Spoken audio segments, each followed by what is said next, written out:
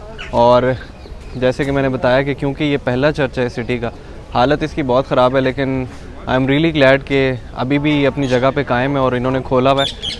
आप लोग next time आएँ तो प्लीज़ आप इसको स्किप मत करें। तो this is the first court yard. अब मैं चल के जा रहा हूँ दूसरे गेट की तरफ और उस गेट का नाम है गेट ऑफ सैल्यूटेशन और उसको टर्किश में कहते हैं औरता कापी। तो वहाँ से सुल्तान सिर्फ घोड़े के ऊपर बैठ के अंदर एंटर हो सकता था, बाकी सारे लोग वहाँ से पैदल एंट्री किया करते थे। और मेरे ख़्याल में सबसे फैसिनेटिंग और सबसे ख़ूबसूरत गेट जो है वो है गेट ऑफ सैल्यूटेशन। वहाँ से एंट्री करते हैं और उसके बाद सेकंड कोर्ट यार्ड शुरू हो जाएगा, उसमें दिखाता हूँ क्या था।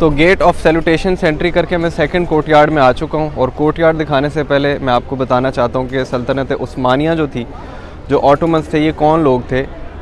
Over the centuries central Asia से कुछ लोग माइग्रेट करके तुर्की की तरफ आए थे और एक कई कबीला था और उसी के आगे डिसेंडेंट्स है, उसमें बहुत सारे कबीले बट गए थे और उसमें से सल्जूक्स भी थे और ऑटोमन्स भी थे। तो वो कई ट्राइब के डिसेंडेंट्स थे। और अल्लामा इकबाल का वो शेर आपको याद होगा जो उन्होंने कहा था, कोई काबिल हो तो हम शाने कई देते हैं, ढूंढने वालों को दुनिया भी नहीं देते हैं। इसका मतलब ये है कि अगर हम लोग काबिल हों या कोई इंसान काबिल हो तो अल्लाह ताला उनको वैसी ही शान देता है जैसे कि कई कबीले को शान दी गई। तो आपने वो ड्रामा भी देखा होगा एरतुगरुल गाज़ी, पाकिस्तान में बहुत वायरल हो गया था।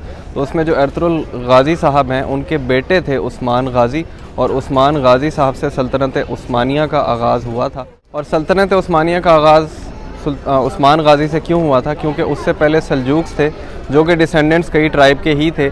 200 से 300 साल बड़ी डोमिनेटिंग किस्म की हुकूमत उन्होंने की और एनातोलिया का एक मेजर पोर्शन उन्होंने फ़तह भी कर लिया, जिससे बाद में उस्मानियों को हेल्प मिली उस इस्तांबुल फ़तह करने की।